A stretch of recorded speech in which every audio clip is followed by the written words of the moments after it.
வணக்கம், நாங்க Aishwarya. Indian polity chapter wise discussion through Laxmikanth text book 6th edition பார்த்துட்டு இருக்கோம். ஸோ இன்னைக்கு சிட்டிசன்ஷிப் சம்மந்தமா மோஸ்ட் இம்பார்ட்டன்ட் லெசன் தான் ஸ்டார்ட் பண்ண போறோம். ஸோ என்ன தலைப்பு அப்படின்னு பார்க்கறதுக்கு முன்னாடி ஒரு சின்ன இன்ட்ரோடக்ஷன்.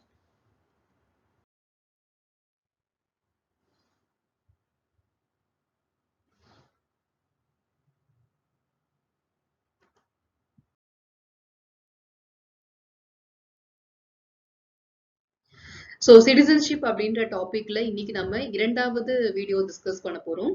இதுக்கு முன்னாடி பாத்தீங்கன்னா இன்ட்ரோடக்ஷன் அப்படின்னு சொல்லிட்டு ஒரு வீடியோ பதிவு பண்ணியிருப்பேன். அண்ட் அதுக்கு அடுத்ததாக மீனிங் அண்ட் சிக்னிஃபிகன்ஸ் அப்படின்னு சொல்லி ஒரு வீடியோ பார்த்துருப்போம். அண்ட் இது இப்போ நம்ம பார்க்க போறது செகண்ட் வீடியோ. பிகாஸ் இன்ட்ரோடக்ஷன் நான் வந்து சேர்க்கல. நம்ம லட்சுமிகாந்த் டெக்ஸ்ட் புக் கண்டென்ட்ல ஃபர்ஸ்ட் வந்து மீனிங் அண்ட் சிக்னிஃபிகன்ஸ், செகண்ட் வந்து கான்ஸ்டிடியூஷனல் ப்ரொவிஷன் அப்படின்னு சொல்லி கொடுத்துருப்பாங்க. அந்த தலைப்பு தான் இன்னைக்கு நம்ம டிஸ்கஸ் பண்ண போறோம். இது நம்மளுடைய 83வது லெசனாக இருக்கு. என்ன தலைப்புன்னு பாத்தீங்கன்னா கான்ஸ்டிடியூஷனல் ப்ரொவிஷன் அப்படின்றது. ஸோ கான்ஸ்டிடியூஷனல் அப்படின்னு சொன்னாலே உங்களுக்கு புரிய வந்திருக்கும். லைக் இந்திய அரசியலமைப்புல என்ன கொடுத்துருக்காங்களோ அதை பத்தி நம்ம பார்க்க போறோம் அப்படின்னு. ஸோ ஆர்டிகல் 5ல இருந்து 11 வரைக்கும் இருக்கக்கூடிய கண்டென்ட்டை இன்னைக்கு நம்ம ஷார்ட்டா இதுல பார்க்க போறோம். ஸோ லட்சுமிகாந்த் டெக்ஸ்ட் புக் கண்டென்ட்டை நம்ம அப்படியே எடுத்துதான் நான் டெலிவர் பண்ணிட்டு இருக்கேன். ஸோ இது ஒரு கண்டினியூஷன் மாதிரி தான். மீனிங் அண்ட் சிக்னிஃபிகன்ஸ் டாபிக் முடிஞ்சதுக்கு அப்புறமா இந்த டாபிக் ஆரம்பமாகும். நீங்க எல்லாருமே உங்க கையில கண்டிப்பா டெக்ஸ்ட் புக் இருக்கும். அந்த டெக்ஸ்ட் புக்கை சைட் பை சைட் ரெஃபரன்ஸ்க்கு வச்சு அப்படியே ப்ரிப்பேர் பண்ணுங்க. ஸோ தட் எந்தெந்த பாயிண்ட் நான் டிஸ்கஸ் பண்றேனோ அந்த பாயிண்ட்டை நீங்க வந்து அதை அடிஷனலா ஆட் பண்ணிக்கலாம். ஸோ இன்னைக்கு நம்ம கண்டென்ட் பார்க்கறதுக்கு முன்னாடி ஒரு சின்ன பேசிக் இன்ட்ரோடக்ஷன் பார்த்துடலாம். ஸோ இப்போ நம்ம பார்க்க போற டாபிக் என்னன்னா கான்ஸ்டிடியூஷனல் ஃப்ரேம்வொர்க் அப்படின்றது பார்க்க போறோம். ஸோ முன்னாடியே சொன்ன மாதிரி தான் லைக் 11 சாப்டர்ஸா நம்ம லட்சுமிகாந்த் டெக்ஸ்ட் புக்கை வந்து டிவைட் பண்ணியிருப்பாங்க. அதுல ஃபர்ஸ்ட் சாப்டர் வந்து கான்ஸ்டிடியூஷனல் ஃப்ரேம்வொர்க், அதை ஃபர்தரா வந்து 11 பார்ட்ஸா டிவைட் பண்ணியிருப்பாங்க. அதுல பார்ட் 1 வந்து ஹிஸ்டாரிக்கல் பேக்ரவுண்ட், செகண்ட் வந்து making of the constitution, third வந்து salient features of the constitution, 4 வந்து preamble and 5 வந்து union and its territory. இந்த 5 பார்ட்ஸ்மே நம்ம கம்ப்ளீட்டா வந்து முடிச்சாச்சு. இப்போ பர்டிகுலர் நம்ம டிஸ்கஸ் பண்ணிட்டு இருக்கக்கூடிய பாயிண்ட் என்னன்னு பாத்தீங்கன்னா சிட்டிசன்ஷிப் அப்படின்ற லெசன் தான் பார்த்துட்டு இருக்கோம். ஸோ ஃபர்தரா நம்ம லைக் ஒவ்வொரு டாபிக்கா எடுத்தால் என்னென்ன டாபிக் எல்லாம் கவர் பண்ணிருக்கோம் அப்படின்னு சொல்றேன். முதல் முறை இந்த வீடியோ இப்பதான் நீங்க பாக்குறீங்க, நம்ம லட்சுமிகாந்த் சீரீஸே இப்பதான் ஃபர்ஸ்ட் டைம் நீங்க பாக்குறீங்க அப்படின்னா நீங்க ஃபுல்லா பாருங்க அந்த இன்ட்ரோடக்ஷனை. இல்ல நான் ஆல்ரெடி ரெகுலரா நான் பார்த்துட்டு இருக்கிறேன் அப்படின்றவங்க இந்த இன்ட்ரோடக்ஷனை ஸ்கிப் பண்ணிட்டு நீங்க டைரக்டா கண்டென்ட் ஆரம்பிக்கிற இடத்துல இருந்து வீடியோவை பார்க்கலாம். ஸோ ஃபர்ஸ்ட் நம்ம பார்க்க போறது ஹிஸ்டாரிக்கல் பேக்ரவுண்ட்ல நம்ம எத்தனை வீடியோஸ் பார்த்தோம் அப்படின்றது. So company rule, crown rule அப்படின்ற மேஜர் 2 டிவிஷன்ஸ்ல ரெகுலேட்டிங் ஆக்ட்ல இருந்து ஆரம்பிச்சு இன்டரிம் கவர்மெண்ட் வரைக்குமே நான் கம்ப்ளீட் பண்ணியிருக்கேன். இது சம்பந்தப்பட்ட எல்லா வீடியோஸுமே அஸ் அ பிளேலிஸ்டா நான் டிஸ்கிரிப்ஷன் பாக்ஸ்ல அட்டாச் பண்ணியிருக்கேன். ஸோ உங்களுக்கு என்ன தலைப்பு வேணும்னாலும் அதோட ரெஸ்பெக்டிவ் பிளேலிஸ்ட்டை கிளிக் பண்ணி நீங்க அந்த வீடியோஸை பார்த்துக்கலாம். ஸோ தட் ஈஸியா உங்களுக்கு வந்து அசஸ் பண்ண முடியும் அப்படின்றதுக்காக ஆட் பண்ணியிருக்கேன். ஸோ இது பார்த்துக்கோங்க. அடுத்ததாக மேக்கிங் ஆஃப் கான்ஸ்டியூவன்ட் அசம்பிளி. இதுல பாத்தீங்கன்னா demand for a constituent assembly இருந்து ஆரம்பிச்சு ரெப்ரசன்டேஷன் இன் கான்ஸ்டியூண்ட் அசம்பிளி வரைக்குமே பார்த்திருக்கோம். நியர்லி ஒரு 14 வீடியோஸ் பார்த்திருப்போம்.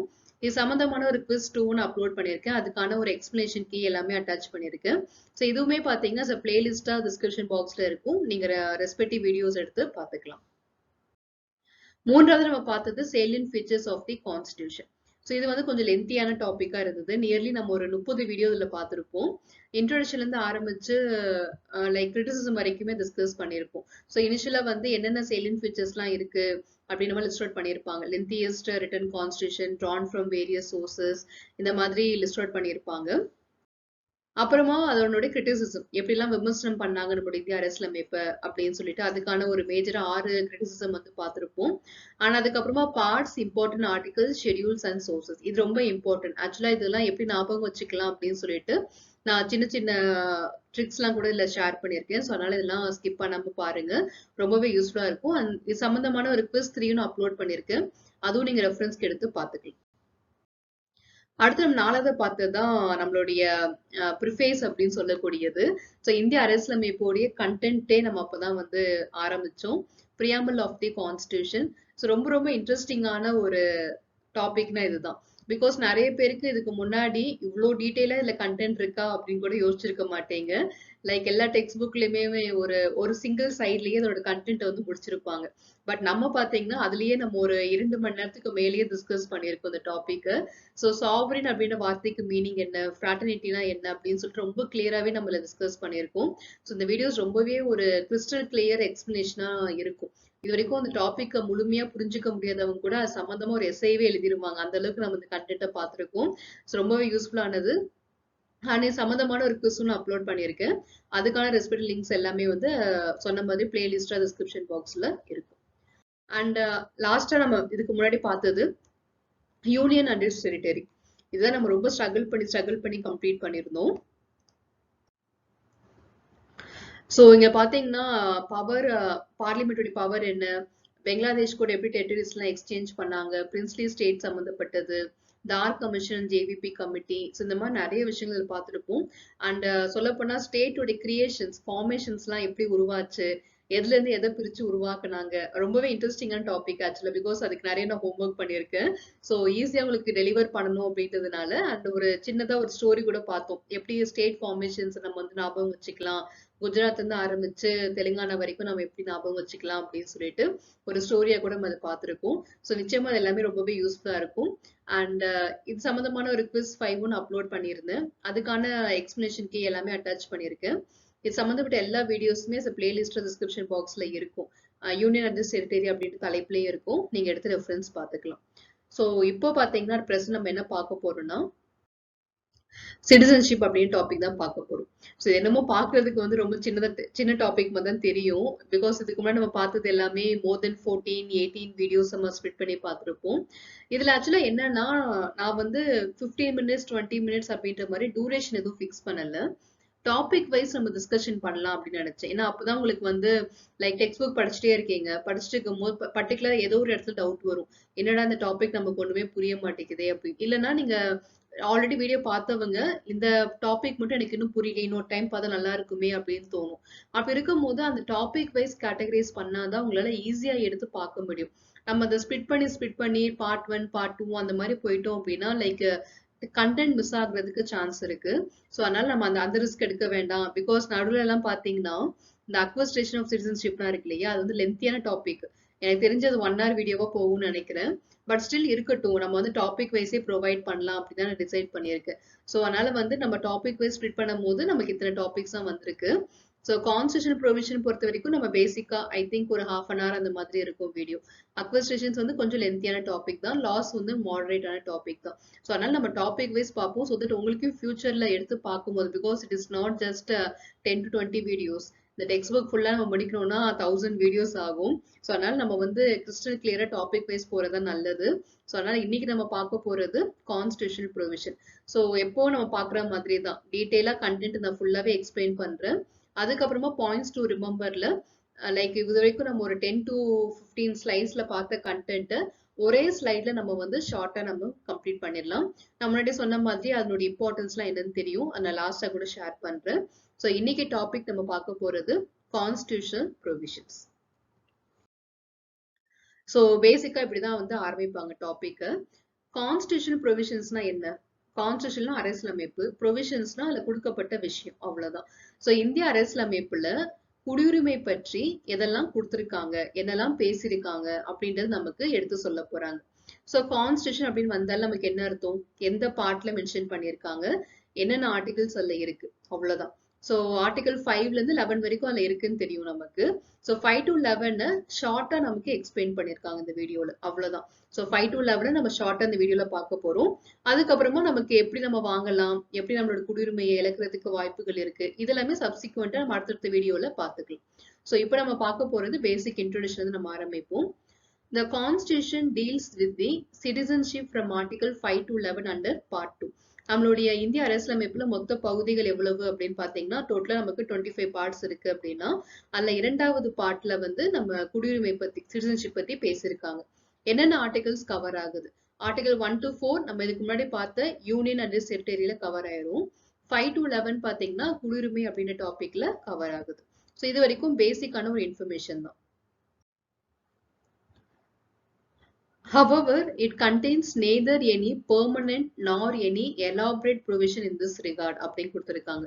நான் ஏன் வந்து word by word line by line explain பண்றேன் அப்படின்னா படிக்கும் போது ரொம்ப ரொம்ப கிளியரா படிச்சுக்கோங்க. பிகாஸ் நம்ம ஸ்கிப் பண்ற ஒரு வார்த்தை இல்ல ஒரு சென்டென்ஸ் கூட நமக்கு மிகப்பெரிய இம்பாக்ட் ஃபியூச்சர்ல கிரியேட் பண்ணலாம். So whatever we are learning அதை நம்ம ரொம்ப கிறிஸ்டல் கிளியரா ரொம்ப டீப்பா படிச்சிட்டோம் அப்படின்னா எந்த அளவுக்கு வேணாலும் நம்மளால வந்து ஆன்சர் பண்ண முடியும் and we can implement it in future also. So அதனால இந்த செகண்ட் பாயிண்ட்டும் நம்ம பார்க்கலாம். however it contains neither any permanent nor any elaborate அப்படின்னு என்ன சொல்ல வராங்கன்னா லைக் இந்த கான்ஸ்டியூஷன்ல பார்ட் 2 நமக்கு சொல்லியிருக்காங்க இல்லையா, இதுல வந்து ரொம்ப டீட்டெயிலா ஏதாச்சும் எக்ஸ்பிளைன் பண்ணிருக்காங்களா இல்ல எப்படிலாம் வந்து வாங்க முடியும் அப்படிலாம் எக்ஸ்பிளைன் பண்ணிருக்காங்களா அப்படின்னு பார்த்தா அந்த அளவுக்கு பெருசா எதுவும் எக்ஸ்பிளைன் பண்ணல. லைக் சிட்டிசன்ஷிப் அப்படின்னு சொல்லும் போது A to Z சம்பந்தப்பட்ட எல்லா தகவலுமே நமக்கு இதுல கிடைக்கும் அப்படின்னு நம்பி நம்ம போக முடியாது. பேசிக்கா எக்ஸ்பிளைன் பண்ணிருக்காங்க அவ்வளவே தான் தவிர ரொம்ப டீட்டெயிலாவோ எலாபரேட்டாகவோ எதுவுமே இதுல இல்ல. லைக் எலாபரேட் அப்படின்னா வந்து ரொம்ப விரிவாக ரொம்ப டீட்டெயிலா இல்ல அப்படின்றதுதான் உண்மை. ஸோ அதான் செகண்ட் சென்டென்ஸ். அடுத்து நம்ம தேர்ட் ஒன் பாருங்க. It only identifies the persons who became citizens of India at its commencement. அப்போ என்னதான் இதுல சொல்ல வந்திருக்காங்க, ரொம்ப டீட்டெயிலா நம்மளோட சிட்டிசன்ஷிப் பத்தி பேசலன்னு சொல்லிட்டீங்க.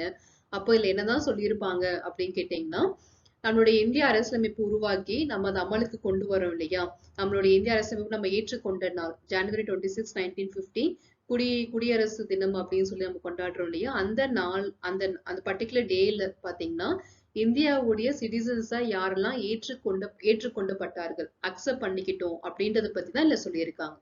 ஸோ ஆன் Jan 26, 1950 இந்தியாவுடைய குடியுரிமை பெற்ற நபர்களாக நாங்க இவங்களெல்லாம் அறிவிக்கிறோம் அப்படின்ற கேட்டகரியில யாரெல்லாம் இருந்தாங்க அதை பத்தி மட்டும்தான் இதுல ரொம்ப டீட்டெயிலாவே எக்ஸ்பிளைன் பண்ணிருக்காங்க தவிர மத்தபடி நம்மளுடைய வாங்குறதுக்கான 5 மெத்தட்ஸ் இழக்கிறதுக்கான 3 மெத்தட் எல்லாம் சொல்லியிருக்காங்க.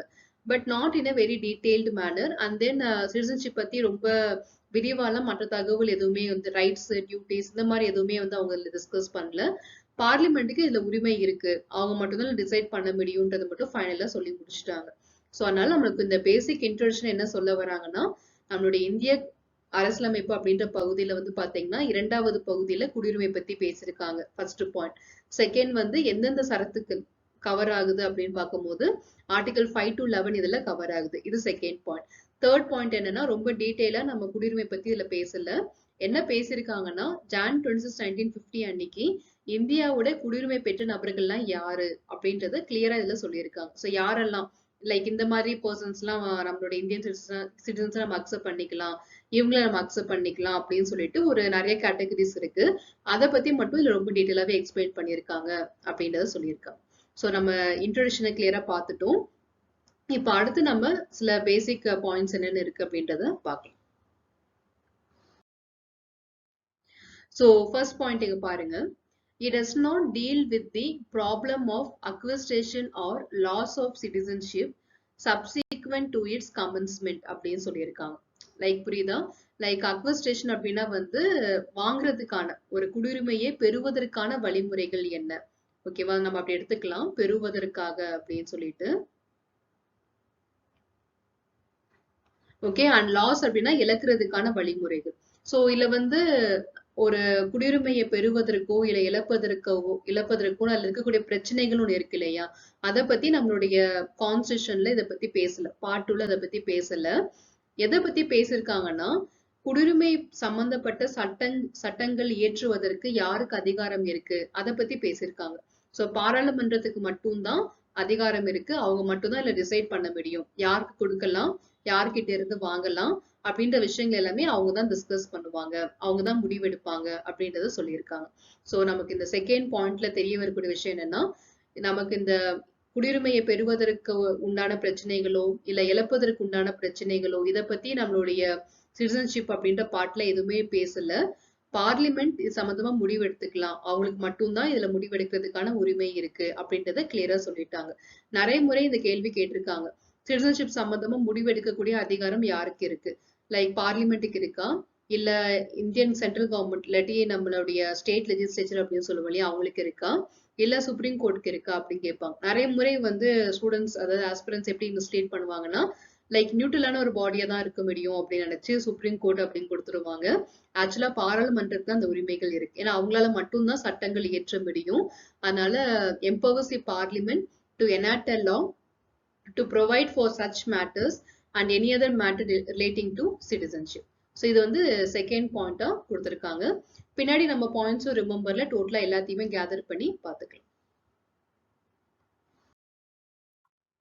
So அதுக்கு அடுத்து நம்ம பார்க்க போறது accordingly the parliament has enacted the citizenship act in the year 1955. 1955ல பாத்தீங்கன்னா குடியுரிமை சட்டம் அப்படின்னு சொல்லிட்டு முதல்ல உருவாக்குறாங்க. ஏன்னா 1950ல தான் நம்மளுடைய நாடு குடியரசா மாறுது.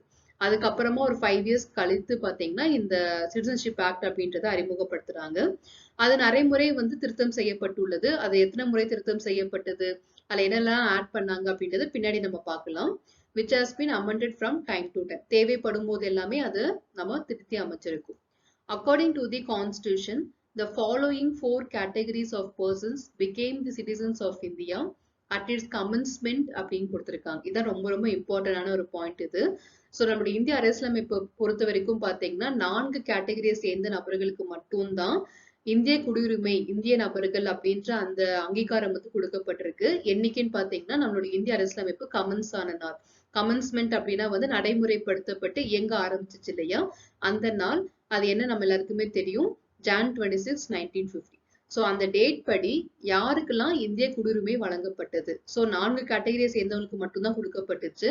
அந்த 4 கேட்டகரிஸ் என்னன்றதான் பார்க்க போறோம். ஸோ அதுதான் நம்மளுடைய கான்ஸ்டியூஷன்லயுமே மென்ஷன் பண்ணிருப்பாங்க. ஆர்டிகல் 5 to 11 இருக்கு இல்லையா, அந்த 5 to 11 எல்லாமே போய் நம்ம பார்த்துருவோம். அதுல 5, 6, 7 and 8 இந்த நாலுமே வந்து இந்த 4 கேட்டகரிஸ் பத்தி பேசியிருப்பாங்க. ஓகேவா? அந்த 4 கேட்டகரிஸ்ல ஆர்டிகல் 5, 6, 7 and 8 இது நாலுமே கவர் ஆயிரும். 9, 10, 11ல வந்து லைக் இன்னொரு நாட்டோட நீங்க வாங்குனீங்கன்னா உங்களோட நீங்க இழந்துருவீங்க. அண்ட் பார்லிமெண்ட் ஏற்றக்கூடிய சட்டங்கள் எல்லாத்தையும் ஒபே பண்ணியிருந்தா மட்டும்தான் நீங்க கண்டினியூ ஆக முடியும். அண்ட் இது சம்பந்தமான எல்லா முடிவுகள் எடுக்கிற அதிகாரம் பார்லிமெண்ட்டுக்கு தான் இருக்கு. இந்த மாதிரியான விஷயங்கள் எல்லாமே 9, 10 லெவல்ல சேர்த்திருப்பாங்க.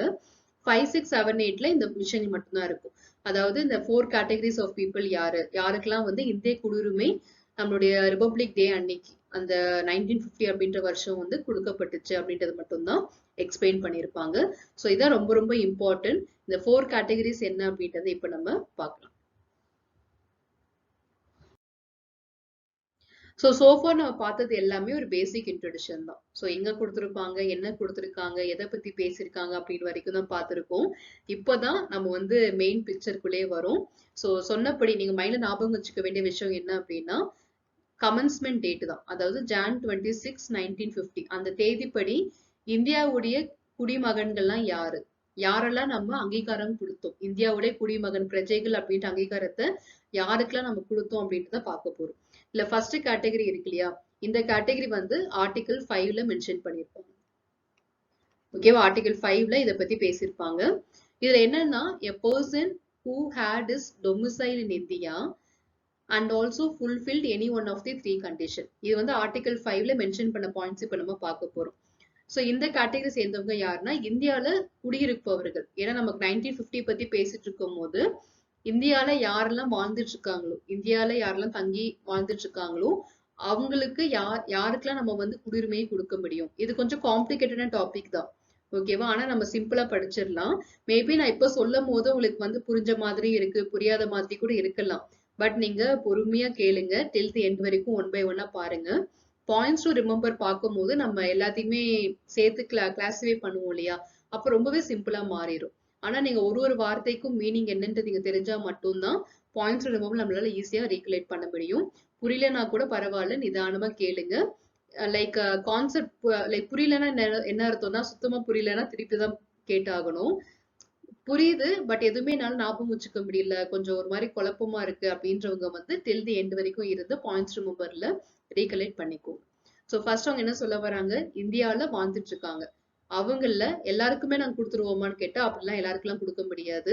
இந்தியால வாழ்ந்துட்டு இருந்தா கூட Jan 26, 1950 அன்னைக்கு யாருக்கெல்லாம் நாங்க கொடுக்கணும்னு டிசைட் பண்றோமோ அவங்களுக்கு மட்டும் தான் கொடுப்போம் அப்படின்றத டிசைட் பண்றாங்க. சோ அதை பத்தி பேசின ஆர்டிகல் தான் 5 அப்படின்றது. சோ ஃபர்ஸ்ட் அவங்க என்ன சொல்றாங்கன்னா, இந்தியால முதல்ல குடியிருக்கணும். குடியிருந்தாலும் நாங்க கீழே சொல்லக்கூடிய அந்த 3 பாயிண்ட்ஸ்ல ஏதாவது ஒன்னாவது அவங்க நிறைவேற்றி இருந்தா அவங்களுக்கு இந்தியாவுடைய குடிமகன், இந்தியாவுடைய பிரஜை அப்படின்ற அங்கீகாரத்தை நாங்க கொடுத்துறோம் அப்படின்னு சொல்லியிருக்காங்க. அந்த 3 கண்டிஷன் என்ன அப்படின்னு பார்ப்போம். ஃபர்ஸ்ட் வந்து இந்தியால பிறந்திருக்கணும். ஓகே, ஒண்ணு, இந்தியால நீங்க பிறந்திருந்து இந்தியாலே வாழ்ந்துட்டு இருந்தீங்கன்னா இந்தியன் குடியுரிமை பெற்ற நபர்களாக நாங்க உங்களை அறிவிச்சிருப்போம். இரண்டாவது விஷயம் என்னன்னா, நீங்க இந்தியால பிறக்கல, ஆனா உங்களுடைய அம்மாவோ அப்பாவோ யாரோ ஒருத்தர் இந்தியாவுல பிறந்தவங்களா இருக்காங்க அப்படின்னா, அப்போ உங்களுக்கு நாங்க அந்த குடியுரிமையை கொடுத்துருவோம். ஓகேவா? Either of this parents was born in India அப்படின்றது.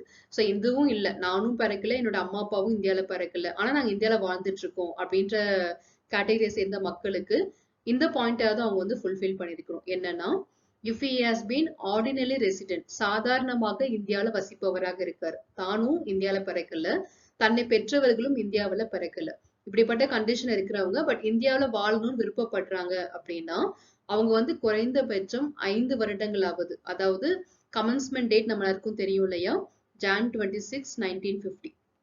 அப்ப சொல்ல போனா அவங்க என்ன சொல்ல வராங்கன்னா 1945ல 1945ல இருந்து 1950 வரைக்கும் இந்த 5 வருடங்கள் அவங்க இந்தியால வாழ்ந்தவங்களா இருந்தாங்கன்னா நீங்க வந்து குடியுரிமையை கொடுத்துடலாம் அவங்களுக்கு. ஓகே, சோ 5 இயர்ஸ் 1950க்கு முன்னாடி 5 வருஷம் அவங்க இந்தியாவில் தங்கியிருக்காங்க, 1950ல வந்து நம்மளோட இந்திய நாடு குடியரசு தினமாக மாற்றப்படுது, அறிவிக்கப்படுது அப்படின்னா அந்த தேதியில அவங்களை நம்ம இந்திய பிரஜையாக ஏற்றுக்கொள்ளலாம். So if he has been ordinary resident in India for 5 years, immediately before the commencement of the constitution, become a citizens of India அப்படின்னு சொல்லியிருக்காங்க. ஸோ பிஃபோர் தான் சொல்லியிருக்காங்க, ஆஃப்டர் சொல்லல. ஸோ இந்த வார்த்தை கிளியரா பார்த்துக்கணும்.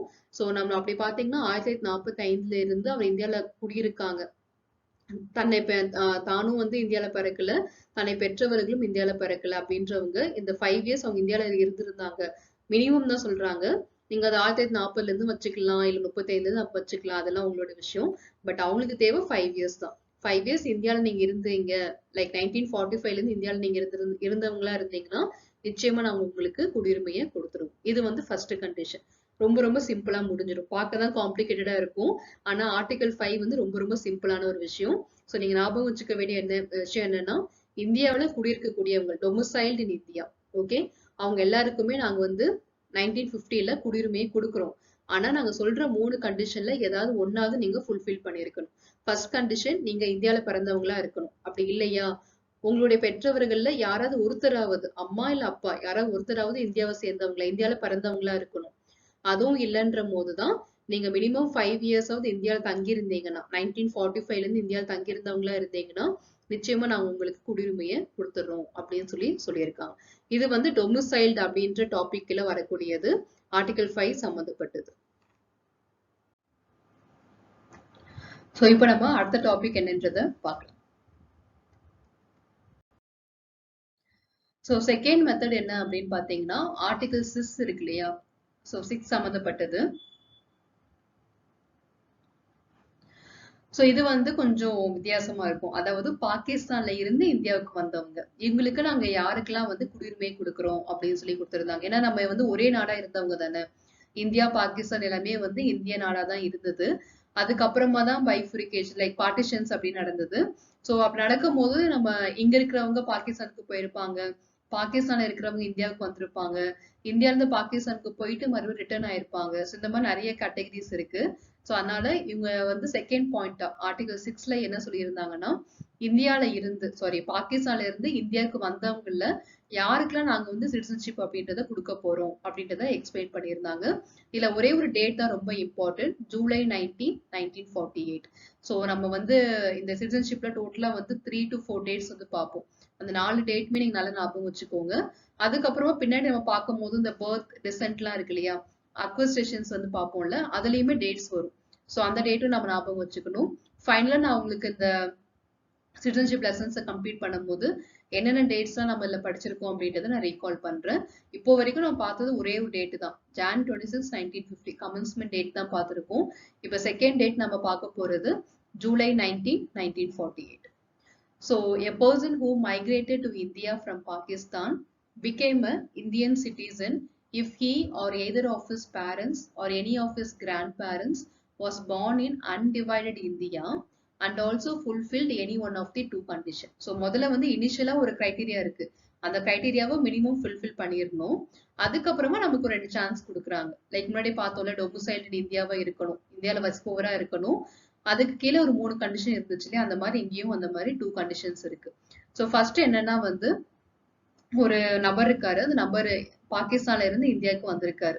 ஓகே, சோ அவர் இருக்கணும், இல்லைன்னா அவருடைய பெற்றவர்கள், அப்படி இல்லைன்னா அவரே பெற்றவர்கள், அதாவது அந்த நபருடைய கிராண்ட் பேரண்ட்ஸ், தாத்தா பாட்டி இருக்காங்களே அவங்க, இவங்க யாராவது ஒருத்தவங்களாவது இந்தியாவில பிறந்திருக்கும். ஓகே, எய்தர் தான் சொல்லியிருக்காங்க.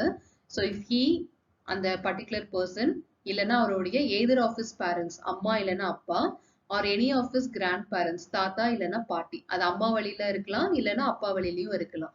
So grandparents was born in undivided India. So India வந்து பிரிவினைக்குள்படாத டைம் 1947க்கு அப்புறம் தான் நம்ம பிரிஞ்சோம். ஸோ அதுக்கு முன்னாடி வந்து அவங்க இந்தியாவில் பிறந்தவங்களா இருக்கணும். அப்படி இருந்தாங்கன்னா தான் இந்த ஆர்டிகல் 6 படி அவங்களுக்கு குடியுரிமை பெறுவதற்கு ஒரு வாய்ப்பு இருக்கு. ஓகேவா, மினிமம் இந்த கண்டிஷன்ஸ். இப்ப நானும் பிறக்கல, என்னோட அம்மா அப்பாவும் பிறக்கல, என்னுடைய கிராண்ட் பேரண்ட்ஸும் இந்தியாவில பிறக்கல, நான் பாகிஸ்தான்ல இருந்து இந்தியாவுக்கு வந்திருக்கேன் அப்படின்னா உங்களுக்கு வாங்குறதுக்கான சான்ஸே இல்லை. ஸோ கண்டிப்பா யாராவது ஒருத்தவங்க இந்தியாவில் அன்டிவைடட் இந்தியாவில பிறந்திருந்தா மட்டும்தான் நீங்க ஆர்டிகல் 6 படி நீங்க உங்களால குடியுரிமையை வாங்க முடியும். ஸோ அந்த 2 கண்டிஷன் என்னன்றதை பார்க்கலாம். First condition, in case he migrated to India before July 19, 1948. ஏன் அந்த தேதி அப்படின்னா, லைக் நம்ம 1947ல இந்தியாவுக்கு இண்டிபெண்டன்ஸ் கொடுக்குறாங்க இல்லையா, கொடுக்கும் போது அவங்க வந்து ஒரு பர்டிகுலர் டேட் ஃபிக்ஸ் பண்ணாங்க. இந்த டேட்குள்ள இந்தியாவில் இருக்கிறவங்க பாகிஸ்தானுக்கு போறதா இருந்தாலும் நீங்க ஃப்ரீயா போய்க்கலாம். ஒரு டோக்கன் மாதிரி கொடுத்துருவாங்க, அந்த டோக்கனை வச்சு நீங்க போயிடலாம். பாகிஸ்தான்ல இருக்கிறவங்களே நான் இந்தியா தான் என்னோட லைஃப் நான் வந்து லீட் பண்ண போறேன், எனக்கு பாகிஸ்தான் வேண்டாம் அப்படின்னு நினைக்கிறவங்க இந்தியாவுக்கு வந்துடலாம். ஸோ இது வந்து ஃப்ரீயா நீங்க எக்ஸ்சேஞ்ச் பண்ணிக்கலாம். ஏன்னா ஒரே நாடா வந்து 2 பிரியறதுனால உங்களுடைய விருப்பம் தான், இந்தியால இருக்கணுமா இல்ல பாகிஸ்தான்ல இருக்கணுமான்றது நீங்க விருப்பம், நீங்க உங்களுடைய முடிவை நீங்க எடுத்துக்கலாம். யாருமே உங்களை ஃபோர்ஸ் பண்ண முடியாது. ஸோ அதுக்கு அவங்க கொடுத்த டேட் தான் ஜூலை 19, 1948. ஸோ தோராயமா பாத்தீங்கன்னா ஒரு வருட காலம் அப்படின்னு வச்சுக்கலாம். 1947ல நம்ம இண்டிபெண்ட் ஆறோம், அடுத்த வருஷம் வரைக்கும் நமக்கு டைம் தராங்க. அந்த டேட்குள்ள நீங்க வந்து எக்ஸ்சேஞ்ச் பண்ணிக்கலாம், மைக்ரேட் பண்ணிக்கலாம் அப்படின்னு சொல்லியிருக்காங்க. So in case migrated to India, அப்போ அவர் பாகிஸ்தான்ல இருந்து இந்தியாவுக்கு வந்திருக்காரு. ஓகேவா, so maybe a male or female, over maybe வந்திருக்காங்க. he had been ordinarily resident in India since the date of his migration. So அவர் எந்த தேதியில, ஃபார் எக்ஸாம்பிள் நான் சொல்றேன், அவர் வந்து ஒரு பிப்ரவரி மாதம் 15ஆம் நாள் 1948ல தன்னுடைய எல்லா விதமான சொத்துக்கள் ஏதாச்சும் இருந்துச்சுன்னா பாகிஸ்தான்ல அது எல்லாத்தையுமே சேல் பண்ணிட்டு எல்லாத்தையும் என்னென்ன பண்ணணும் பண்ணி முடிச்சுட்டு இந்தியாவுக்கு வந்துடுறாரு. ஸோ இந்தியாவுக்கு வந்த தேதியில இருந்து அவர் இந்தியாலேயே வசிச்சிட்டு இருக்காரு, குடியிருந்துட்டு இருக்காரு அப்படின்னா அவர் வந்து இந்த கேட்டகரி மூலியமா வாங்க முடியும். he had been ordinarily resident in India since the date of his migration. இந்த தேதிக்கு முன்னாடி வந்திருக்கணும், ஜூலை 19, 1948க்கு முன்னாடி வந்ததுல இருந்து அவர் இந்தியாலேயே தங்கியிருந்த நபரா இருந்தா மிக எளிமையாக அவர் இந்தியாவுடைய குடியுரிமையை வாங்கிடலாம். இது வந்து ஒரு கண்டிஷன். செகண்ட் கண்டிஷன் என்னன்றது பார்ப்போம். In case he migrated to India on or after July 19, 1948. அதாவது இந்த தேதி அவங்க ஃபிக்ஸ் பண்ணியிருந்தாங்க இல்லையா, அந்த தேதியை வந்து அவர் மிஸ் பண்ணிட்டாரு, அதுக்கப்புறமா தான் இந்தியாவுக்கே வராருன்னு வச்சுப்போம். அப்போ வாங்குறதுக்கு வாய்ப்பு இருக்கானா, அப்பவும் இருக்கு. ஆனா அதுக்கு ஒரு விஷயம் பண்ணணும், என்னன்னு பார்க்கலாம். He had been registered as a citizen of India, but a person could be so registered only if he had been resident in India for 6 months preceding the date of the application அப்படின்னு சொல்லியிருக்காங்க. அதாவது registration, பதிவு செய்தல் அப்படின்னு ஒரு category இருக்கு. நம்ம 5 வழியில நம்மளுடைய குடியுரிமையை வாங்க முடியும், அது பின்னாடி நம்ம அடுத்த வீடியோல பார்க்கலாம். அதுல வந்து ரெஜிஸ்ட்ரேஷன் அப்படின்ற ஒரு கேட்டகரி இருக்கு, பதிவு பண்றது அப்படின்னு. அந்த மெத்தட் மூலயமா உங்களால குடியுரிமையை வாங்க முடியும். ஆனா அந்த பதிவு பண்ற தேதி இருக்கு இல்லையா, அதுக்கு முன்னாடி குறைஞ்சபட்சம் 6 மாத காலமாவது நீங்க இந்தியாவில தங்கி இருக்கணும். ஓகே, ஸோ அவர் ஜூலை 19க்கு அப்புறம் தான் இந்தியாவுக்கு வராரு. ஃபார் எக்ஸாம்பிள் ஆகஸ்ட் மாதம் ஒரு 15வது நாள் 1948 வச்சுப்போமா, அப்பதான் அவர் இந்தியாவுக்கு வராரு. ஓகேவா, சோ அப்ப முன்னாடி வந்திருந்தா மேபி அவர் ஈஸியா வாங்கிருக்கலாம். அவர் ஒரு மாசம் கழிச்சு வர்றதுனால ப்ராப்ளம் ஆயிடுச்சு இப்போ. சோ இப்போ இந்தியாவோட குடிமகனா அவரால் ஆக முடியுமான்னு கேட்டா நிச்சயமா ஆக முடியும். அதுக்கு அவர் செய்ய வேண்டிய விஷயம் என்னன்னா 6 months இந்தியால இருக்கணும். சோ ஆகஸ்ட் வராரு அப்படின்னா September, October, November, December, January and February. So February 15வது நாள் வரைக்கும் ஒரு மினிமம் இந்தியால 1949 வரைக்கும் தங்கியிருக்கணும். அதுக்கப்புறமா அவர் என்ன பண்ணணும்னா ரெஜிஸ்ட்ரேஷன், பதிவு செய்தல் அப்படின்ற அந்த ரெஸ்பெக்டிவ் ஆஃபீஸ்க்கு போயிட்டு நான் வந்து இந்த தேதி வரைக்கும் நான் இந்தியால இருந்திருக்கேன் அப்படின்றதுக்கான சான்றிதழ் எல்லாம் கொடுத்துட்டு அவரு பதிவு செய்தல் மெத்தட் மூலியமா இந்தியாவோட குடியுரிமையை வாங்கிடலாம். இது வந்து இரண்டாவது கண்டிஷன். ஓகேவா? சோ ஆர்டிகல் 6 படி நம்ம என்ன ஞாபகம் வச்சுக்கணும்னா, பாகிஸ்தான்ல இருந்து இந்தியாவுக்கு வந்த நபரால குடியுரிமை வாங்க முடியுமா? நிச்சயமா வாங்க முடியும்.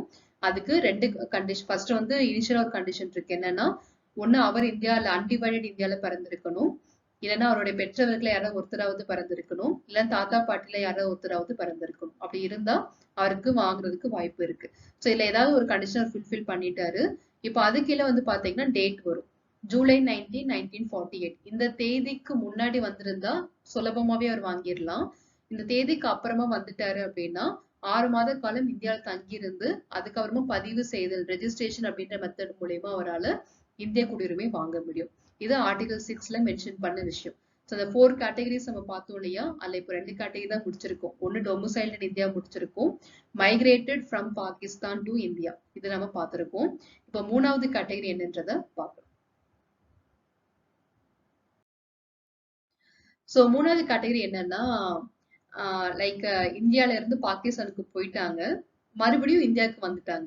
லைக் இங்க இருந்து அங்க போறாங்க. இல்ல நமக்கு பேசாம ஃபர்ஸ்ட் இருந்ததே பெட்டர் தான் அப்படின்னு சொல்லி மனசுல நினைச்சிருப்பாங்க இல்லையா? அந்த மாதிரி நபர்களுக்கான ஒரு கண்டிஷன் தான் இப்ப நம்ம பார்க்க போறோம். எ பர்சன் இது வந்து ஆர்டிகல் 7ல வந்துரும். ஓகே, ஆர்டிகல் 7ல கவர் ஆகக்கூடியது. A person who migrated to Pakistan from India after March 1, 1947, but later returned to India for resettlement could become a Indian citizenship. Okay, so ஒரு நபர் இருக்காரு, இந்தியால தான் அவர் இருந்துட்டு இருக்காரு இனிஷியலா. ஆனா அவர் என்ன நினைச்சிட்டாருன்னா, நம்ம பேசாம பாகிஸ்தானுக்கு போயிடலாம். லைக் இந்த மாதிரி பார்ட்டிஷன் பண்ணும்போது நமக்கு ஆஃபர் கொடுத்தாங்க இல்லையா? அந்த ஆஃபர்ல அவர் பாகிஸ்தானுக்கு போறதுக்கு விருப்பப்படுறாரு. அப்போ அந்த டேட் என்னன்னா மார்ச் 1, 1947. அந்த தேதிக்கு அப்புறமா a person who migrated to Pakistan from India after March 1, 1947. ஏன்னா அப்பதான் நம்ம இண்டிபெண்டன்ஸ் பத்தி பேசிட்டு இருக்கோம். ஸோ இந்த தேதிக்கு அப்புறமா ஒரு பாகிஸ்தானுக்கு போயிட்டு பட் அங்க வேண்டாம் நான் பேசாம இந்தியாவுக்கே வந்துடுறேன் அப்படின்னு அவர் திருப்பி இந்தியாவுக்கு வந்துட்டாருன்னு வச்சுக்கோங்களேன். அவங்களுக்கு வாங்குறதுக்கு வாய்ப்பு இருக்குன்னா இருக்கு. எப்படி வாங்கணும் அப்படின்றத பார்க்கலாம்.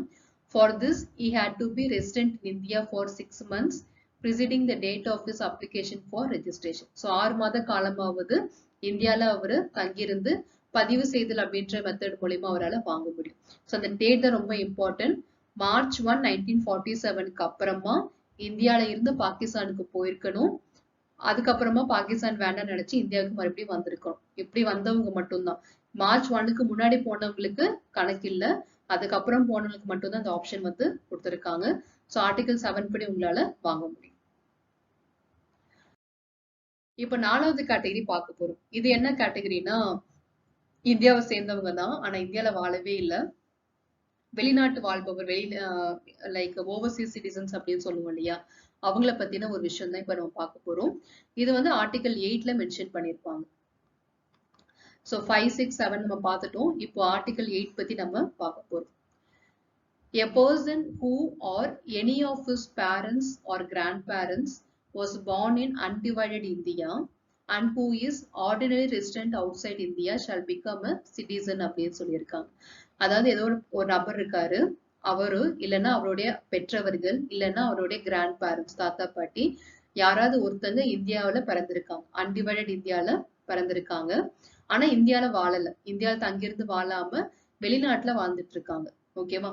இப்படிப்பட்ட நபர்கள் இருக்காங்க. பட் சடனா அவங்களுக்கு வந்து நான் இந்தியால போய் வாழணும், இந்தியாவோட குடியுரிமையை நான் பெறணும் அப்படின்னு நினைக்கிறாங்கன்னா அவங்களால வாங்க முடியுமான்னு கேட்டா நிச்சயமா வாங்க முடியும். அதுக்குண்டான ப்ராசஸ் என்னன்றத பார்க்கணும். ஸோ அதுவும் பதிவு செய்தல் மெத்தட் மூலியமா தான் வாங்க முடியும். Registered as citizen of India by the diplomatic or consular representative of India. இது ரொம்ப இம்பார்ட்டன்ட். முன்னாடி நம்ம பார்த்தது எல்லாமே இந்தியாவில் இருக்கக்கூடிய ஆஃபீஸ் இருக்கக்கூடிய அந்த ஆஃபீஸ்ல நீங்க ரெஜிஸ்ட்ரேஷன் மெத்தட் மூலயமா நீங்க ப்ராசஸ் பண்ணிக்கலாம். ஆனா இந்த ஓவர்சீஸ் சிட்டிசன்ஸ்க்கு மட்டும் என்ன கிரைட்டீரியா வரும்னா, நீங்க எந்த நாட்டுல வாழ்ந்துட்டு இருக்கீங்களோ கண்டிப்பா அங்க இந்திய தூதரகம் இருக்கும், இந்தியன் எம்பசி இருக்கும் இல்லையா? அங்க போய் டிப்ளோமேட்டிக் ஆர் கன்சுலர் ரெப்ரஸன்டேட்டிவ் அந்த இந்தியாவின் தூதரக அல்லது தூதரக பிரதிநிதி அப்படின்னு சொல்லிட்டு ஒருத்தர் இருப்பாரு. அவர்கிட்ட நீங்க வந்து ரெஜிஸ்ட்ரேஷன் வாங்கணும். அதாவது நான் இந்தியாவை சேர்ந்த நபர் தான், இந்த நாட்டுல நான் வாழ்ந்துட்டு இருக்கேன். இப்ப நான் இந்தியால போய் வாழணும்னு விருப்பப்படுறேன். எனக்கு அந்த நாட்டோட குடியுரிமையே வேணும் அப்படின்னு கேட்கக்கூடியவங்க இவர்கிட்ட போய் ரெஜிஸ்ட்ரேஷன் பண்ணிக்கிட்டா மட்டும்தான் உங்களால இந்தியால குடியுரிமை வாங்க முடியும். So in the country of his residence, whether before or after the commencement of the constitution. இதுக்கு மட்டும் நமக்கு டேட் பிரச்சனை இல்லை. லைக் ஏன்னா லைக் இதுக்கு முன்னாடி பார்க்கும்போது நம்ம ஜூலை 18 பார்த்தோம், மார்ச்லாம் பார்த்தோம் இல்லையா, அது எதுவும் பிரச்சனை இல்லை.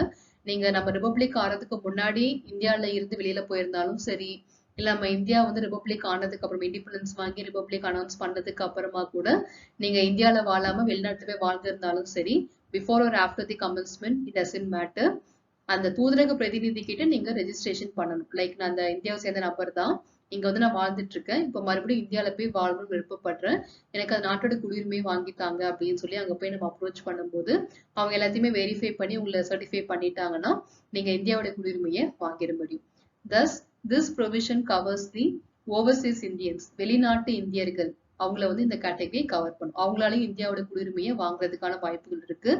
ஆனா நீங்க எந்த நாட்டுல வாழ்ந்துட்டு இருக்கீங்களோ அந்த நாட்டோட குடியுரிமை பெற்ற நபரா இருந்தீங்கன்னா அதை நீங்க வந்து வித்ட்ரா பண்ணிட்டு தான் வரணும். ஓகேவா? சோ அந்த நாட்டோட குடியுரிமை எனக்கு வேண்டாம் அப்படின்னு சொல்லி விட்டு கொடுத்துட்டு தான் இந்தியாவோட குடியுரிமை உங்களால வாங்க முடியும். அது ரொம்பவே இம்பார்ட்டன்ட். எப்பவுமே எல்லா நாட்டுக்கும் அது வரும் மேண்டேட்ரியா.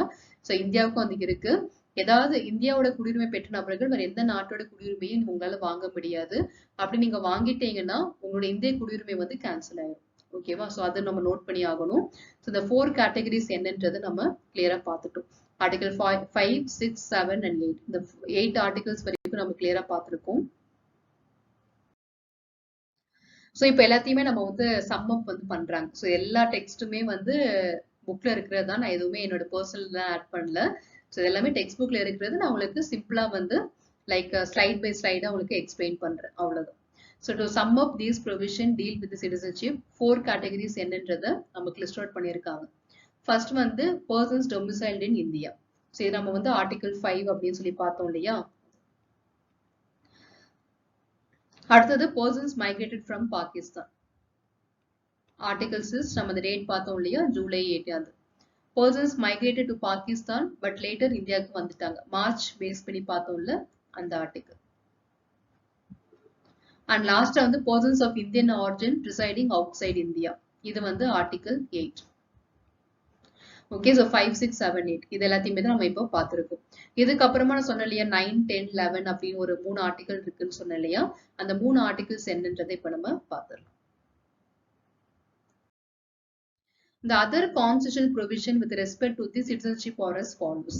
So இப்போ நம்ம இது பார்க்கிறோம் இல்லையா, இது வந்து ஆர்டிகல் 9ல வரக்கூடியது. ஆர்டிகல் 9ல சொல்லியிருப்பாங்க, no person shall be citizen of India or be deemed to be citizen of India if he has voluntarily acquired the citizenship of any foreign state. இதை நான் இப்ப சொன்னேன். நீங்க இந்தியாவோட குடியுரிமை பெற்ற நபரா இருக்கீங்க, சடனா இன்னொரு நாட்டோட குடியுரிமையை நீங்க வாங்கிட்டீங்க அப்படின்னா உங்களுடைய இது வந்து ஆட்டோமேட்டிக்கா கேன்சல் ஆயிரும். ஓகே, நீங்களா வாலண்டியரா போய் அந்த நாட்டோட குடியுரிமை நீங்க வாங்கும் போது உங்களோட குடியுரிமை இந்தியாவோட குடியுரிமை வந்து கேன்சல் ஆயிரும் அப்படின்னு சொல்லியிருக்காங்க. சோ அந்த மாதிரி யாரும் பண்ணக்கூடாது, பண்ணா அது வயலேட் பண்ற மாதிரி ஆயிரும். இது வந்து ஆர்டிகல் 9ல மென்ஷன் பண்ணியிருக்காங்க. அடுத்ததாக ஆர்டிகல் 10.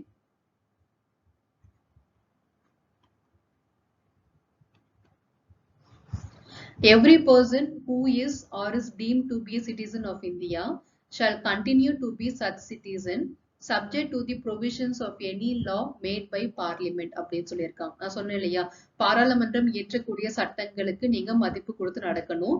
அவங்க ஒண்ணு செய்யுன்னு சொன்னா அதை நீங்க செய்யணும், செய்யாதுன்னு சொன்னா செய்யக்கூடாது. அதுக்கு அகெயின்ஸ்டா நீங்க ஏதாவது செய்யறீங்க அப்படின்னு வந்துச்சுன்னா அப்ப நீங்க பாராளுமன்றத்தோட சட்டத்தை வயலேட் பண்ற மாதிரி ஆயிரும். அப்போ உங்களுடைய குடியுரிமையை அவங்க வந்து கேன்சல் பண்ணிடுவாங்க, டெர்மினேட் பண்ணிடுவாங்க. சோ அதனால நம்மளுடைய எந்த நாட்டுல நீங்க வாழ்ந்துட்டு இருக்கீங்களோ அந்த நாட்டோட சட்ட திருத்தங்களுக்கு நீங்க கட்டுப்பட்டு தான் ஆகணும். So every person who is deem to be, அதாவது இந்தியாவோட குடியுரிமை இந்தியாவோட குடிமகனா இருக்கணும் விருப்பப்படுற யாராக இருந்தாலும் சரி, இந்திய பாராளுமன்றம் கொடுக்கக்கூடிய எல்லா விதமான விதிமுறைகளுக்குமே நீங்க கட்டுப்பட்டு நடக்கணும் அப்படின்றத சொல்லியிருக்காங்க. இது வந்து ஆர்டிகல் 10ல வரக்கூடியது. அடுத்ததாக ஆர்டிகல் 11.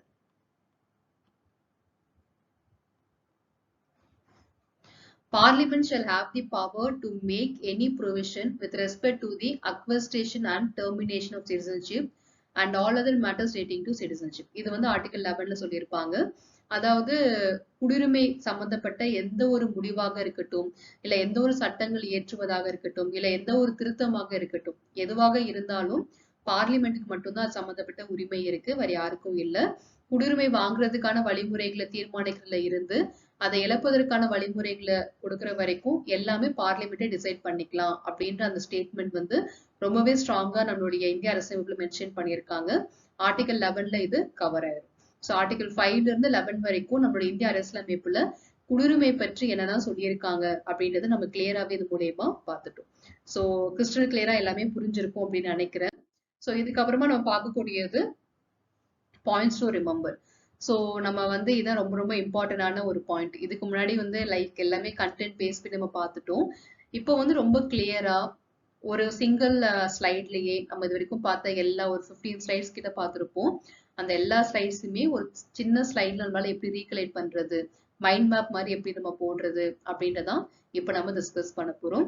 ஸோ நம்ம முன்னாடியே சொன்ன மாதிரி இந்த பாயிண்ட்ஸ் ரிமெம்பருக்கான நான் கொடுக்குறேன் இல்லையா, இது எல்லாத்தையுமே நீங்க ஸ்கிரீன்ஷாட் எடுத்து வச்சுக்கோங்க. அது தனியா ஒரு ஃபோல்டர்ல சேவ் பண்ணி வச்சுட்டீங்கன்னா எக்ஸாமுக்கு போடுறதுக்கு முன்னாடி ரிவிஷனுக்கு ரொம்பவே யூஸ்ஃபுல்லா இருக்கும். நீங்க ஃபுல் டெக்ஸ்ட் புக் எடுத்து படிக்கணும்னு அவசியம் இல்லை. அந்த பாயிண்ட்ஸ் ரிமெம்பர் மட்டுமே படிச்சுட்டு போனாலே உங்களுக்கு அந்த டெக்ஸ்ட் புக் கம்ப்ளீட் பண்ண ஃபீல் வந்துடும். ரொம்பவே சீக்கிரமா உங்களால கண்டென்ட்டை ரிவைஸ் பண்ண முடியும். ஓகே, ஸோ நம்ம இப்போ பாயிண்ட்ஸ் ரிமெம்பர்ல சோஃபா நம்ம என்னென்ன பார்த்துருக்கோம் அப்படின்றத ரீகால் பண்ணிக்கலாம்.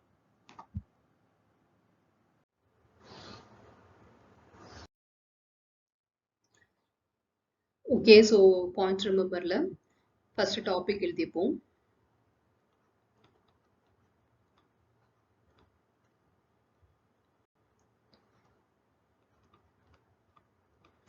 ஸோ இந்த கான்ஸ்டிடியூஷனல் ப்ரொவிஷன்ஸ் அப்படின்றதுல ஆர்டிகல் 5 to 11ல என்னென்ன கொடுத்துருக்காங்க அப்படின்றத நம்ம வந்து இந்த விஷயத்துல பார்க்க போறோம். ஸோ ஃபர்ஸ்ட் நம்ம டிஸ்கஸ் பண்ண விஷயம் என்னன்னா, நம்மளுடைய லைக் சிட்டிசன்ஷிப் அப்படின்ற விஷயம் இருக்கு இல்லையா, அது வந்து பார்ட் 2ல மென்ஷன் பண்ணியிருப்பாங்க அப்படின்னு பார்த்தோம். ஓகே, நம்ம இங்கே எழுதிடலாம். ஸோ பார்ட் 2 அப்படின்ற நம்மளுடைய கான்ஸ்டிடியூஷன்ல வந்து கான்ஸ்டிடியூஷனல் ப்ரொவிஷன்ஸ் அப்படின்றத வந்து எக்ஸ்பிளைன் பண்ணியிருக்காங்க. ஆர்டிகல் 5 to 11 அதுல கவர் ஆகுது. ஸோ இது வந்து நம்ம இனிஷியலா பார்த்த ஒரு விஷயம். ஸோ இதுக்கப்புறமா என்ன சொல்லியிருந்தாங்க, ஃபர்ஸ்ட் புல்லட் பாயிண்ட் என்ன அப்படின்னா, லைக் இதுல வந்து அக்வஸ்டேஷன் பத்தியோ இல்ல டெர்மினேஷன் லாஸ் பத்தியோ எதுவும் பெருசா டீல் பண்ணல. ஸோ மெயினா இதுல டீல் பண்ணது it deals with citizens at commencement. So commencement அப்படின்ற டேட் என்னன்னா Jan 26, 1950. Jan 26, 1950. ஸோ அந்த தேதிப்படி இந்தியாவுடைய குடிமகன்கள்லாம் யாரு அப்படின்றது டிசைட் பண்றதுதான் இதுல நம்ம பார்த்த ஒரு விஷயம். ஸோ பெருசா இதுல வந்து இதை பத்தி பேசல, எனாட்மெண்ட் பத்தி, அதாவது அக்விசிஷன் பத்தியோ இல்ல லாஸ் பத்தியோ எதுவுமே பேசல. மெயினா அதை பத்தி தான் பேசியிருக்காங்க. ஸோ டோட்டலா வந்து பாத்தீங்கன்னா 4 கேட்டகரிஸ் இருக்கு அப்படின்னு சொல்லி பார்த்திருந்தோம். அதுல ஃபர்ஸ்ட் கேட்டகரி என்ன அப்படின்னா வந்து டொமிசைல் அப்படின்ற ஞாபகம் வச்சுக்கலாம். ஓகே, ஷார்ட்டா தான் நம்ம பாக்குறோம். ஸோ அதனால வந்து டொமிசைல்ட் இன் இந்தியா அப்படின்னு வச்சுப்போம்.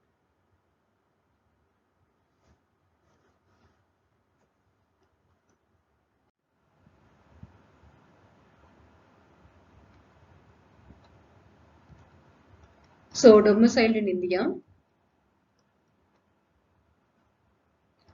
ஸோ இந்தியாவில் தங்கியிருக்கக்கூடிய நபர்கள், ஓகேவா, இது வந்து நமக்கு ஆர்டிகல் 5ல கவர் ஆயிரும். ஓகே, ஆர்டிகல் 5ல கவர் ஆகக்கூடியது. ஸோ நம்ம வந்து 2 கலர்ஸ் கூட யூஸ் பண்ணிக்கலாம், ஸோ தட் ஈஸியா இருக்கும். ஸோ இதுல என்னன்னா வந்து ஃபர்ஸ்ட் கிரைட்டீரியா இந்த டொமிசைல் இந்தியாவில் தங்கிக்கூடிய நபர்களாக இருக்கணும் அப்படின்னு பார்த்திருந்தோம். அதுல ஏதாவது 3 கண்டிஷன்ஸ்ல ஃபுல்ஃபில் பண்ணிருக்கணும். ஒண்ணு என்னன்னா இந்தியாவில் பிறந்திருக்கணும், பார்ன் இன் இந்தியா. இந்தியாவில் பிறந்திருந்து இந்தியாவில தங்கியிருக்காங்க அப்படின்னா அவங்களுக்கு ஈஸியாவே இந்தியாவுடைய குடியுரிமை கிடைச்சிரும். இல்ல இந்தியாவில பிறக்கல, ஆனா அவங்களுடைய அம்மாவோ அப்பாவோ யாரோ ஒருத்தர் இந்தியாவில பிறந்தவங்களா இருக்காங்க அப்படின்னா either of his parents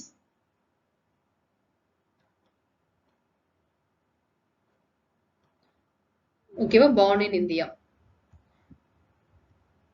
so அந்த கேட்டகரியை சேர்ந்தவங்களுக்கு இந்தியாவுடைய குடியுரிமை ஈஸியா கிடைச்சிடும்.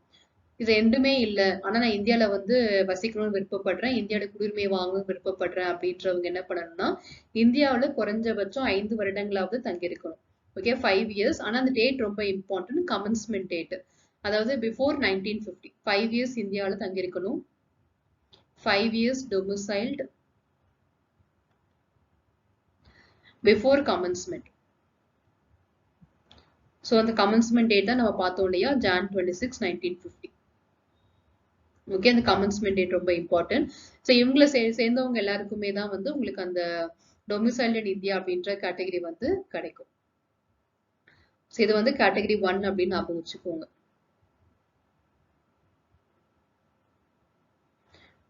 ஓகேவா? ஸோ இப்போ அடுத்து நம்ம செகண்ட் கேட்டகரி வந்து பார்க்க போறோம். என்னன்னா ஆர்டிகல் 6 பத்தி, migrated from Pakistan. So migrated from Pakistan. So இது பார்த்தீங்கன்னா நமக்கு ஆர்டிகல் 6ல கவர் ஆகக்கூடிய விஷயம்.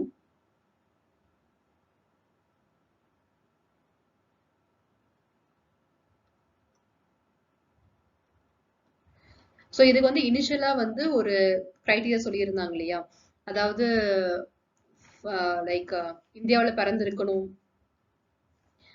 அந்த டேட் ரொம்ப இம்பார்ட்டன்ட். ஸோ அந்த டேட்க்கு முன்னாடி பின்னாடி அப்படின்ற மாதிரி 2 இருந்துச்சு. ஸோ ஃபர்ஸ்ட் என்னன்னா இதுல 3 கண்டிஷன்ஸ் வந்து கொடுத்திருந்தாங்க. லைக் என்னன்னா இந்தியாவில் பிறந்திருக்கலாம், he or she அப்படின்னு எடுத்துக்கோங்க, அண்ட் அப்படி இல்லைன்னா or parents, either parents. So இதுலயும் இல்லை அவங்க அம்மா அப்பா 2 பேருமே இந்தியாவில் பிறக்கல அப்படின்னா அவங்களுடைய தாத்தா பாட்டி, அந்த பர்சனுடைய கிராண்ட் பேரண்ட்ஸ், இல்ல யாராவது ஒருத்தங்களாவது இந்தியாவில், அதுவும் அன்டிவைடட் இந்தியா, இந்தியா பிரிவினைக்கு உள்படாத முன்னாடி இருக்கு இல்லையா, அந்த அன்டிவைடட் இந்தியாவில் பிறந்திருக்கும். அது ரொம்ப இம்பார்ட்டன்ட். நான் இங்க எழுதுறேன், அன்டிவைடட் இந்தியா பிறந்திருந்தா அவங்களுக்கு 2 கண்டிஷன் இருக்கு. அந்த 2 கண்டிஷன் மூலியமா அவங்க வாங்கிக்கலாம். ஸோ ஃபர்ஸ்ட் கண்டிஷன் என்னன்னா டேட் தான் ரொம்ப இம்பார்ட்டன்ட். July 19, 1948 மைக்ரேட்டட்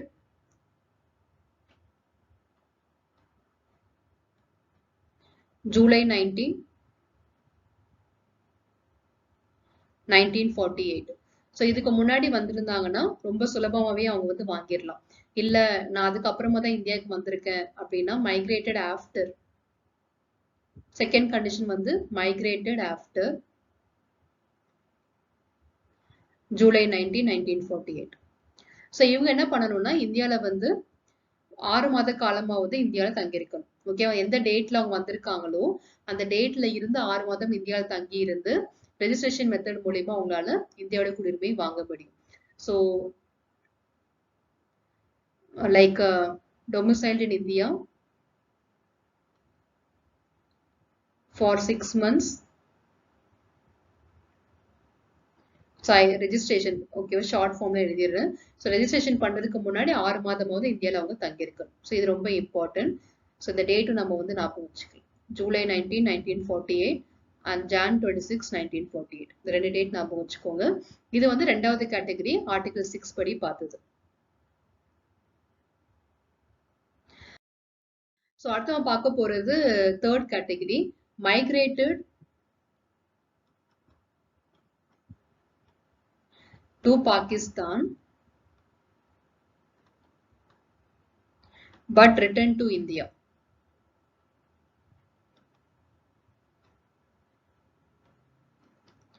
ஸோ இந்த கேட்டகரி இருக்கு இல்லையா, இது வந்து நமக்கு ஆர்டிகல் 7ல கவர் ஆகக்கூடியது. ஓகே, ஸோ இந்த கேட்டகரி சேர்ந்தவங்களுக்கு என்ன கண்டிஷன் அப்படின்றத பார்ப்போம். ஸோ இதுல என்னன்னா March 1, 1947 மட்டும்தான் டேட் வந்து இதுல இம்பார்ட்டன்ட் வந்து March 1, 1947. ஸோ இந்த தேதிக்கு முன்னாடி இந்தியால இருந்து போயிருக்காங்க, போயிட்டு மறுபடியும் இந்தியாவுக்கு வந்துட்டாங்கன்னா ஈஸியாவே அவங்க இந்தியாவோட குடியுரிமையை வாங்கிடலாம், பிரச்சனை இல்லை. ஆனா அந்த March 1947க்கு அப்புறமா இந்தியால இருந்து போயிட்டு மறுபடியும் இந்தியாவுக்கு வந்திருந்தாங்க அப்படின்னா சேம் அந்த 6 months ப்ராசஸ் இருக்கு. ஓகே, பிஃபோர்னா ஈஸியா வாங்கிடலாம். ஆஃப்டர் அப்படின்ற போது நீங்க எப்போ வந்தீங்களோ அதுல இருந்து 6 மாத காலங்கள் இந்தியால இருந்து ரெஜிஸ்ட்ரேஷன் மெத்தட் மூலியமா நீங்க வாங்கிக்கணும். ஓகே, ஸோ அந்த கீவேர்ட் மாதிரி நான் கொடுத்துருக்கேன், அதை நீங்க நோட் பண்ணிக்கோங்க. இது வந்து ஆர்டிகல் 7 படி இருக்கக்கூடிய விஷயம். ஸோ 4வது கேட்டகரி தான் என்னன்னு பார்த்தீங்கன்னா டொமிசைல் கேட்டகரி அப்படின்னு சொல்லக்கூடியது. லைக் ஓவர்சீஸ் சிட்டிசன்ஸ் அப்படின்னு நம்ம பார்த்தோம் இல்லையா, அந்த கேட்டகரியை வந்து நம்ம பார்க்க போறோம். ஸோ இன் ஷார்ட் ஃபார்ம் நம்ம இப்படி ஞாபகம் வச்சுக்கலாம், Overseas Indian citizens.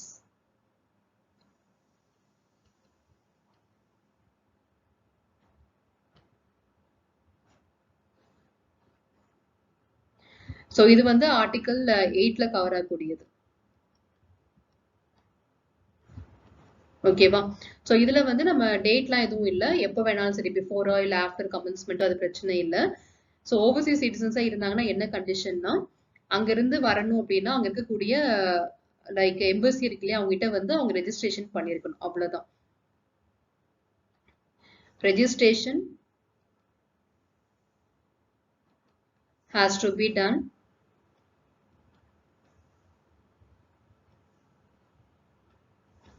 with residing country.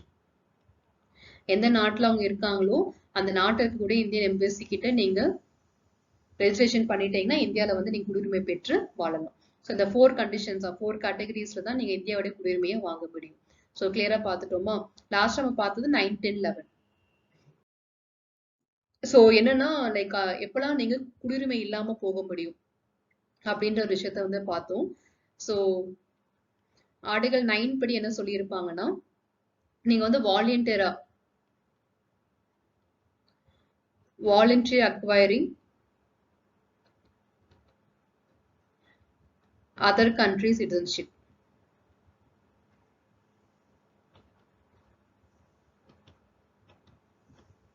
அப்போ உங்களோடது இந்தியாவுடையது டெர்மினேட் ஆயிரும். டெர்மினேஷன் அப்படின்ற மெத்தட்ல உங்களுக்கு லாஸ் ஆயிரும். இது வந்து ஆர்டிகல் 9ல பார்த்தோம். ஆர்டிகல் 10ல என்னன்னா, இந்தியாவோட ரூல்ஸ் அண்ட் ரெகுலேஷன்ஸ்க்கு நீங்க கட்டுப்பட்டிருக்கணும், subject to provisions made by law அப்படின்னு சொல்லி பார்த்திருப்போம். Subject to provisions made by law, இது வந்து ஆர்டிகல் 10ல நம்ம பார்த்தது. அண்ட் ஃபைனலா வந்து பாத்தீங்கன்னா ஆர்டிகல் 11. இதுல வந்து யாருக்கு வந்து உரிமை இருக்கு? பார்லிமெண்ட்டுக்கு தான் எல்லா விதமான உரிமை இருக்கு. எது சம்பந்தமான உரிமை? Parliament has authority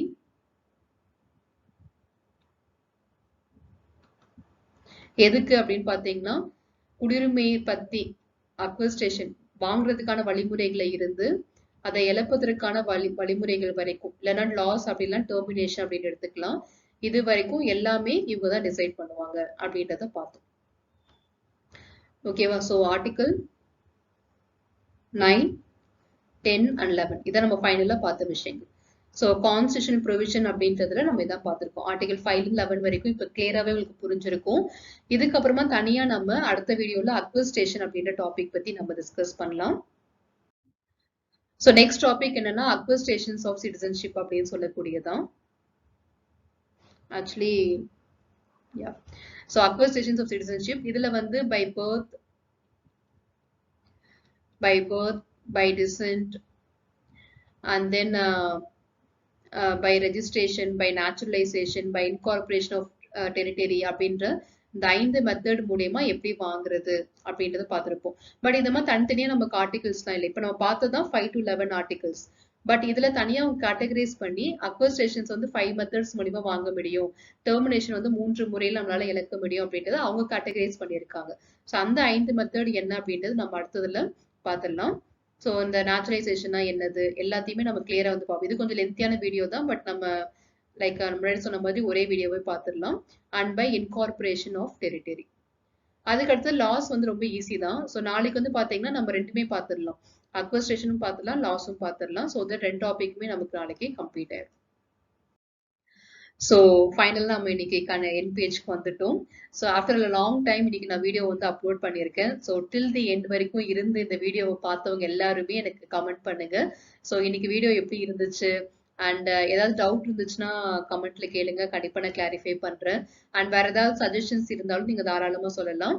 so video சம்மந்தப்பட்டு படிப்பு சம்மந்தப்பட்ட எந்த ஒரு விஷயமா இருந்தாலும் எல்லாத்துக்குமே நான் வந்து விடை கொடுப்பதற்கு தயாரா இருக்கேன், கிளாரிஃபை பண்றதுக்கும் தயாரா இருக்கேன். ஸோ உங்களோட லட்சியங்கள் வெற்றியடைய வாழ்த்துக்கள். படிப்போம், பகிர்வோம், வெற்றி அடைவோம். Let's crack it. நன்றிகள்.